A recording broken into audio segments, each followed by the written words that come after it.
오늘부터 함께 보실 말씀은 마가복음 10장 한 장의 말씀입니다.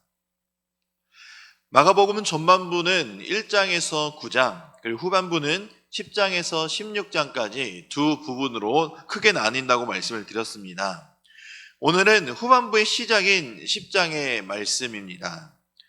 후반부는 고난의 종으로서 예수님의 십자가 고난을 통한 인류 구속 사역을 성취를 증거하는 것에 초점을 맞추고 있습니다.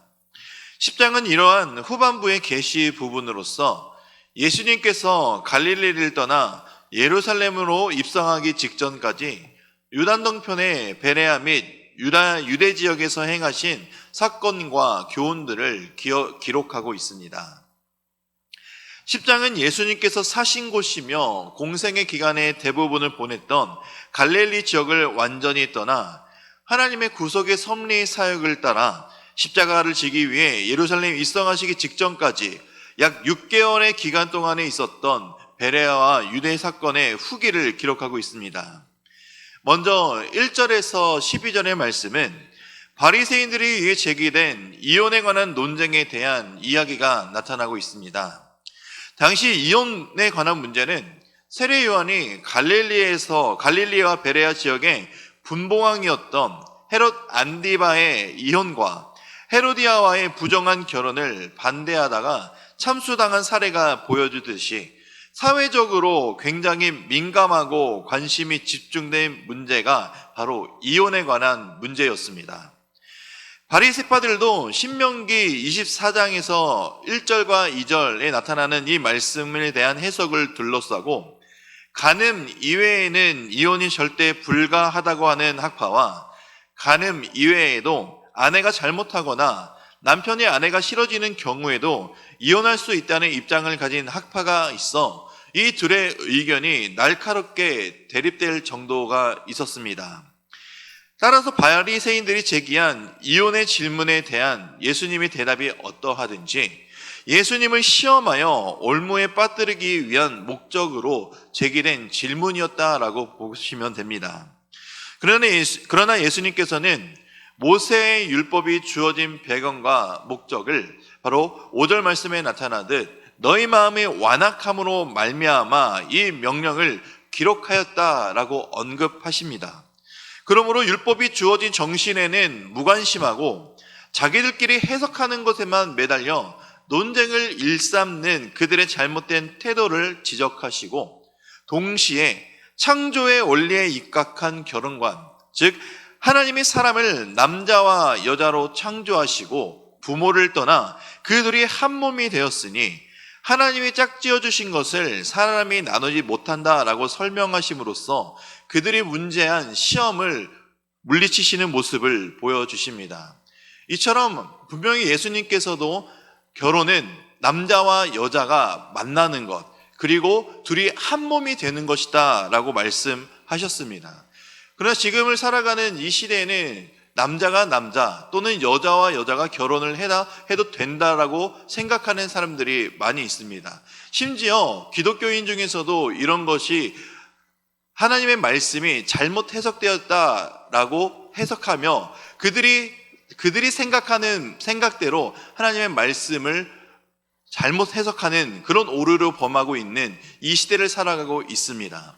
그러나 중요한 것은 하나님은 분명히 말씀에 사람을 남자와 여자로 창조하셨고 결혼은 이 남자와 여자 둘이서 할 수 있다라는 것을 주님께서 가르쳐 주셨고 또 예수님께서도 분명하게 다시 한번 말씀해 주셨습니다.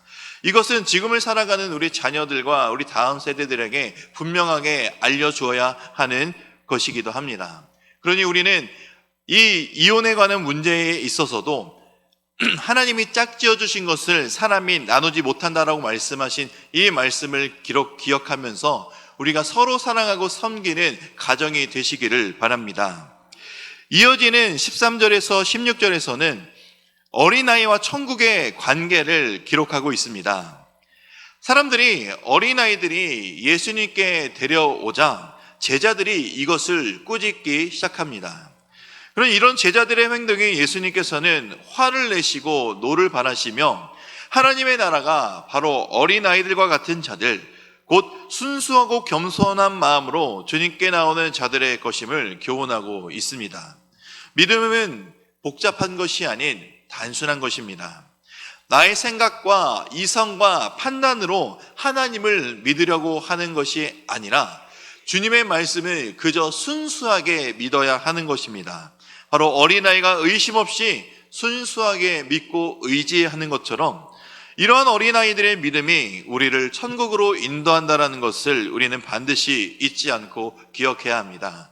인생에 있어서 어떤 문제가 있어서 그 문제가 나 때문에 내 잘못으로 인해 벌어진 것이 아니라 바로 그것을 허락하신 하나님의 섭리이다라는 것으로 믿으며 단순히 주님을 바라보는 그런 믿음으로 우리가 주님을 향한 믿음을 놓지 않고 살아가기를 주님의 이름으로 축복드립니다. 이어진 17절에서 31절의 말씀의 문단은 부자와 천국의 관계와 이와 연관된 구원 또 상급에 대한 교훈을 문제를 다루고 있습니다. 영생의 문제에 진지한 관심을 가지고 있었으며 율법도 성실히 행하였으나 재물이 심이 많아 이것을 버리지 못하는 집착 때문에 예수님께 왔다가 근심하며 다시 왔던 길을 돌아간 부자의 이야기를 통해 주님은 제자들에게 재물이 있는 자는 하나님의 나라에 들어가기가 낙타가 바늘 구멍으로 나가는 것이 불가능한 것처럼 심히 어렵다라고 말씀하셨습니다. 예수님께 나왔던 이 부자는 모든 율법을 순종하여 지켰음을 보시고 예수님께서 그를 사랑하셨다라고 말씀으로 표현하고 계십니다. 그 정도로 이 부자를 아끼셨으며 모든 것을 팔아 가난한 자들에게 주고 나를 따르라 라고 말씀하셨죠. 만약 이 부자가 예수님의 말씀에 순종하고 그 자기의 재물을 다 팔아 가난한 자들에 나눠주고 예수님을 따랐으면 아마 12제자의 이름이 바뀌었거나 13명의 제자로 불렸을 수도 있었을 것입니다. 중요한 것은 이 부자는 예수님을 따를 기회를 놓쳤다라는 것입니다. 바로 그 재물이 심이 많아 근심하였기 때문입니다. 이 이야기를 통해 예수님은 모든 부자를 정죄하는 것이 아닙니다. 오히려 하나님의 나라에 들어가기를 원하면서도 동시에 세상 것에 집착하고 있으며 이것을 계속해서 집착하고 놓지 않는다면은 바로 하나님의 나라에 들어가는데 결정적인 걸림돌이 될 수 있음을 교훈하고자 하시는 것입니다. 그러니 우리도 주님을 믿고 따라 살아간다고 한다면 언젠가 우리는 이 세상을 떠나 하나님의 나라에 갈 것임을 늘 확신하고 믿으며 살아가야 하기 때문에 이 세상에 가지고 있는 것들은 미련 없이 다 내려놓을 수 있어야 한다라는 것입니다. 그리고 주님께서 따르라 라고 말씀하셨을 때 즉각적으로 순종할 수 있는 믿음, 이 믿음이 우리에게 필요합니다. 세상의 것보다 하나님의 상급이 하나님께서 우리에게 주실 것이 더 큼을 기억하며 늘 순종하며 예수님을 따라가는 삶을 사시기를 바랍니다. 32절에서 34절은 8장 31절과 9장 31절에서 이은 예수님의 3차 고난 예고입니다. 이 3차 고난 예고에서 예수님은 자신이 십자가에 못 박혀 죽으실 장소가 예루살렘이라는 것을 처음으로 명확하게 밝히셨습니다. 이런 예수님이 자신이 당하실 순환, 즉 고난의 예고는 제자들의 상식적인 수준에서만 예수님의 말씀을 듣고 새겼더라도 잘못 이해하지 없을 정도로 정확하게 또는 구체적으로 주님을 알려주셨습니다. 그럼에도 불구하고 이어지는 35절에서 45절의 문단에서 제자들의 야심에 의해 상호 간의 갈등이 표출되는 내용들이 나타나고 있습니다. 바로 야고보와 요한이 예수님의 영광의 보좌 우편에 앉으실 때 자신들을 좌편과 우편에 앉기를 청탁하는 내용을 말하고 있죠. 다른 제자들이 이들에게 분을 품은 또한 내용 또한 같이 기록되고 있습니다. 이 부분에서 제자들이 생각하는 메시아관은 잘못된 메시아관임을 보여주고 있습니다. 예수님은 3번이나 반복된 고난 예고를 알려주셨지만 그들은 예수님의 말씀을 귀담아 듣지 않고 도리어 세상적인 야망과 욕심에 사로잡혀 있음을 보여주는 대목이기도 합니다.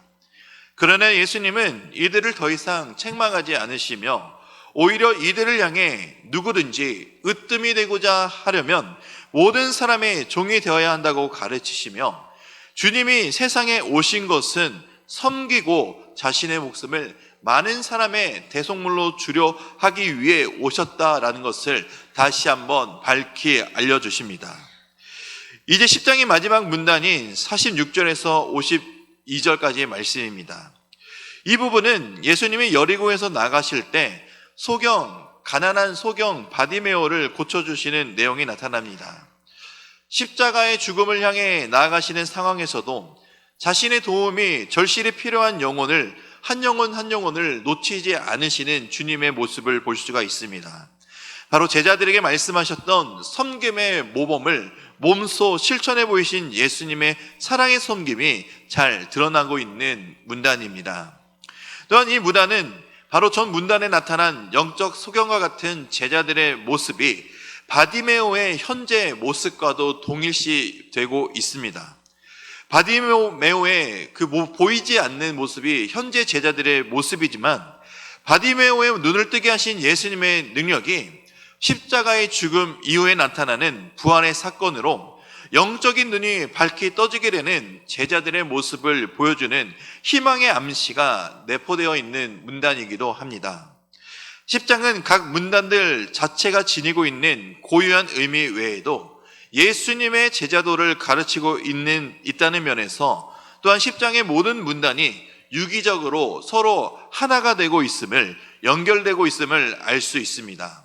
어린아이의 이야기, 한 부자의 이야기, 제자들의 모습과 대조 혹은 비교하는 바디메오의 이야기를 통해 제자들은 예수님을 계속해서 따르고 있지만 어린아이들처럼 순수하지도 않고 겸손하지도 않으며 영적인 시야가 가려져 있고 높은 자리에 올라가고자 하는 욕망이 여전히 그들에게 있음을 모습으로 보여주고 있습니다.